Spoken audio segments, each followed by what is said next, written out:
Hello dear learners, ಈ ಒಂದು ವಿಡಿಯೋದಲ್ಲಿ ನಾವು ಎಡ್ಮಂಡ್ ಸ್ಪೆನ್ಸರ್ ಅವರು ಬರೆದಿರತಕ್ಕಂತಹ ಪ್ರೊತಾಲಮಿಯನ್ ಈ ಒಂದು ಪದ್ಯದ ಕನ್ನಡದ ಒಂದು ಸಮರಿಯನ್ನು ಡಿಸ್ಕಸ್ ಮಾಡೋಣ. ಪ್ರೊತಾಲಮಿಯನ್ ಈ ಒಂದು ಕವಿತೆಯನ್ನು ಎಡ್ಮಂಡ್ ಸ್ಪೆನ್ಸರ್ ಅವರು 1596ರಲ್ಲಿ ಪಬ್ಲಿಷ್ ಮಾಡಿರ್ತಾರೆ. ಈ ಒಂದು ಪದ್ಯ ಒಂದು ಸುಂದರವಾದ ಒಂದು ವಿವಾಹಪೂರ್ವ ಗೀತೆ, ಅಂದರೆ ಸ್ಪೌಷಲ್ ವರ್ಸ್ ಅಂತ ಹೇಳಿ ಕರಿತೀವಿ.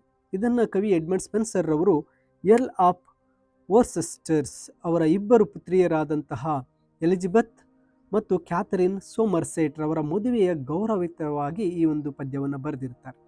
ಇದು ನಿಸರ್ಗದ ಸೌಂದರ್ಯ, ಪುರಾಣ ಕಥೆಗಳು ಮತ್ತು ವೈಯಕ್ತಿಕ ಭಾವನೆಗಳ ಅದ್ಭುತವಾದಂತಹ ಒಂದು ಮಿಶ್ರಣವಾಗಿರುತ್ತೆ.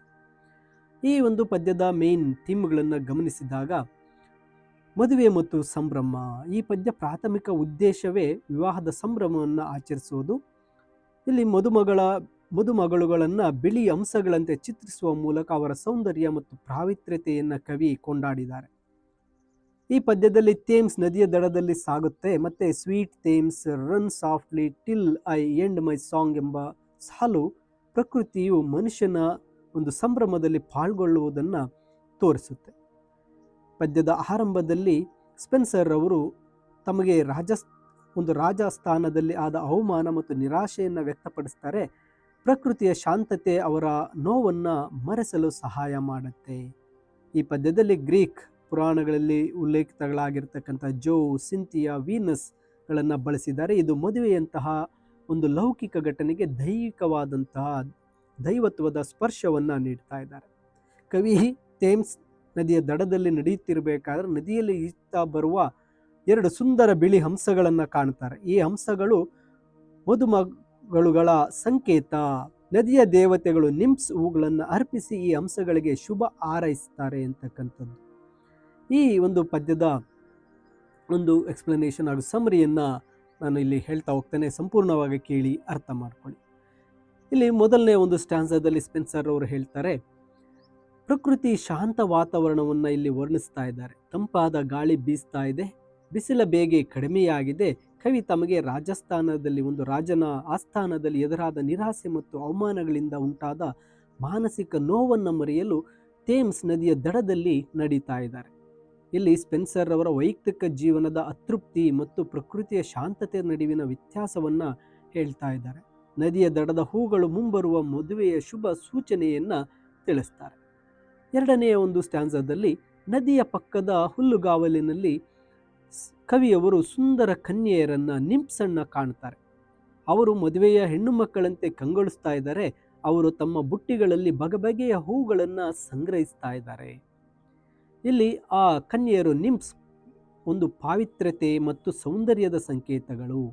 ಹೂಗಳನ್ನು ಸಂಗ್ರಹಿಸುವುದು ಮದುವೆಯ ಸಂಭ್ರಮದ ಒಂದು ಸಿದ್ಧತೆಯನ್ನು ಈ ಒಂದು ಸ್ಟ್ಯಾನ್ಸಾದಲ್ಲಿ ತಿಳಿಸ್ತಾರೆ. ಇನ್ನು ಮೂರನೇ ಸ್ಟ್ಯಾನ್ಸಾಗೆ ಬಂದಾಗ ಆ ಒಂದು ನಿಂಪ್ಸ್ ಕನ್ಯೆಯರು ನೇರಳೆ ಹೂವು, ಡೇಸಿ, ಬಿಳಿ ಲಿಲ್ಲಿ ಮತ್ತು ಕೆಂಪು ಗುಲಾಬಿಗಳನ್ನು ಒಂದು ಶೇಖರಣೆ ಮಾಡ್ತಾ ಇದ್ದಾರೆ.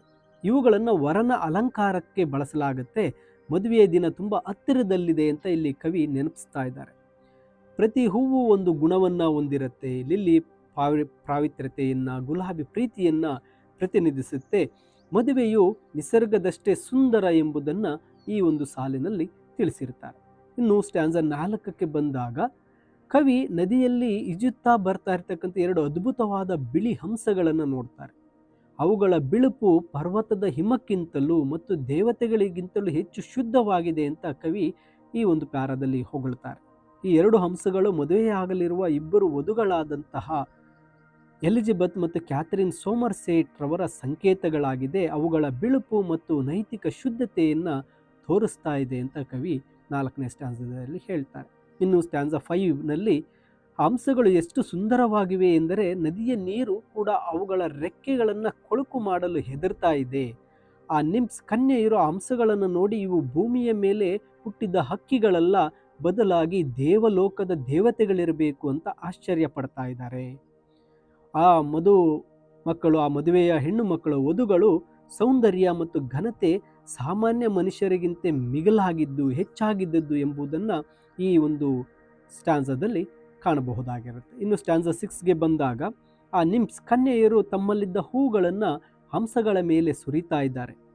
ಇಡೀ ನದಿಯೇ ಹೂವಿನ ಹಾಸಿಗೆಯಂತೆ ಕಾಣುತ್ತಾ ಇದೆ. ಒಬ್ಬ ಕನ್ಯೆಯು ಆ ಮದುವೆಯ ಬಗ್ಗೆ ಮಂಗಳ ಗೀತೆಯನ್ನು ಹಾಡುತ್ತಾ ಹಂಸಗಳಿಗೆ ಹೂವಿನ ಕಿರೀಟವನ್ನು ತೊಡಿಸ್ತಾಳೆ.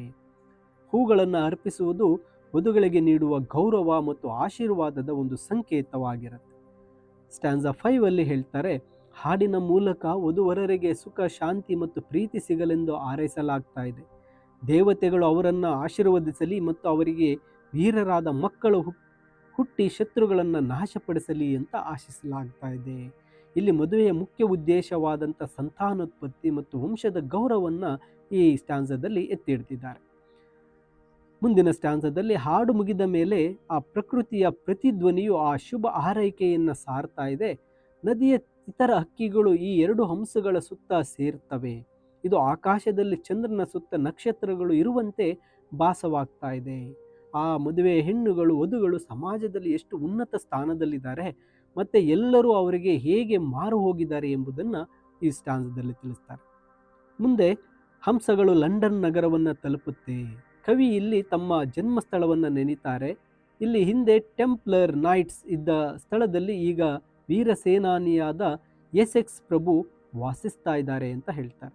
ಕವಿ ಇಲ್ಲ ತಮ್ಮ ವೈಯಕ್ತಿಕ ಒಂದು ಪರ್ಸನಲ್ ಹಿಸ್ಟರಿ ಮತ್ತು ಅಂದಿನ ಕಾಲದ ರಾಜಕೀಯ ವೀರರನ್ನು ಸ್ಮರಿಸುವ ಮೂಲಕ ಕವಿತೆಗೆ ಐತಿಹಾಸಿಕ ಹಿಸ್ಟಾರಿಕಲ್ ಒಂದು ಡೈಮೆನ್ಷನನ್ನು ನೀಡ್ತಾರೆ. ನಂತರದ ಒಂದು ಸ್ಟ್ಯಾನ್ಸಾದಲ್ಲಿ ಎಸೆಕ್ಸ್ ಕಿಂಗ್ ಪ್ರಭು ತನ್ನ ಅನುಯಾಯಿಗಳೊಂದಿಗೆ ಹೊರಬರ್ತಾರೆ. ಅವರ ಜೊತೆ 2 ಸುಂದರ ಯುವಕರು ಅಂದರೆ ಮದುವೆಯ ಗಂಡುಗಳು ಬರ್ತಾರೆ. ಅವರು ಹಂಸಗಳನ್ನು, ಆ ವಧುಗಳನ್ನು ಬರಮಾಡಿಕೊಂಡು ವಿವಾಹವಾಗ್ತಾರೆ. ಹಂಸಗಳು ಹೆಣ್ಣು ಮಕ್ಕಳಾಗಿ ರೂಪಾಂತರಗೊಳ್ಳುವ ಈ ಕ್ಷಣ ಕವಿತೆಯ ಒಂದು ಕ್ಲೈಮ್ಯಾಕ್ಸ್ ಆಗಿರುತ್ತೆ. ಇದು 2 ಪ್ರತಿಷ್ಠಿತ ಕುಟುಂಬಗಳ ಮಿಲನ ಮತ್ತು ಸುಖಾಂತ್ಯವನ್ನು ಸೂಚಿಸುತ್ತೆ. ಕೊನೆಯಲ್ಲಿ ಆ ಎಸೆಕ್ಸ್ ರಾಜನ ಜೊತೆ ಬಂದಂತಹ 2 ಸುಂದರ ಯುವಕರು ಆ 2 ಹಂಸಗಳನ್ನು ಬರಮಾಡಿಕೊಳ್ತಾರೆ ಅಂದಾಗ ಹಂಸಗಳು ಒಂದು ಸುಂದರ ಮದುಮಗಳಾಗಿ ಪರಿವರ್ತನೆಗೊಳ್ತಾರೆ. ಆ ನಂತರ 2 ಪ್ರತಿಷ್ಠಿತ ಕುಟುಂಬಗಳ ಒಂದು ಮಿಲನವಾಗುತ್ತೆ. ಈ ಒಂದು ಪದ್ಯವು ಒಂದು ಕ್ಲೈಮ್ಯಾಕ್ಸನ್ನು ತಲುಪುತ್ತೆ, ಸುಖಾಂತ್ಯವಾಗುತ್ತೆ. ನೋಡಿ, ಇದು ಕನ್ನಡದ ಎಕ್ಸ್ಪ್ಲನೇಷನ್, ಪ್ರೊತಾಲಮಿಯನ್ನು ಒಂದು ಎಕ್ಸ್ಪ್ಲನೇಷನನ್ನು ತಿಳಿಸ್ಕೊಟ್ಟಿದ್ದೇನೆ. ಇನ್ನು ಹೆಚ್ಚಿನ ವಿಡಿಯೋಗಳಿಗಾಗಿ ತಪ್ಪದೆ ಲರ್ನ್ ಈಸಿಲಿ ಚಾನಲ್ಗೆ ಸಬ್ಸ್ಕ್ರೈಬ್ ಮಾಡ್ಕೊಳ್ಳಿ ಅಂತ ಹೇಳ್ತಾ, thank you for watching this video.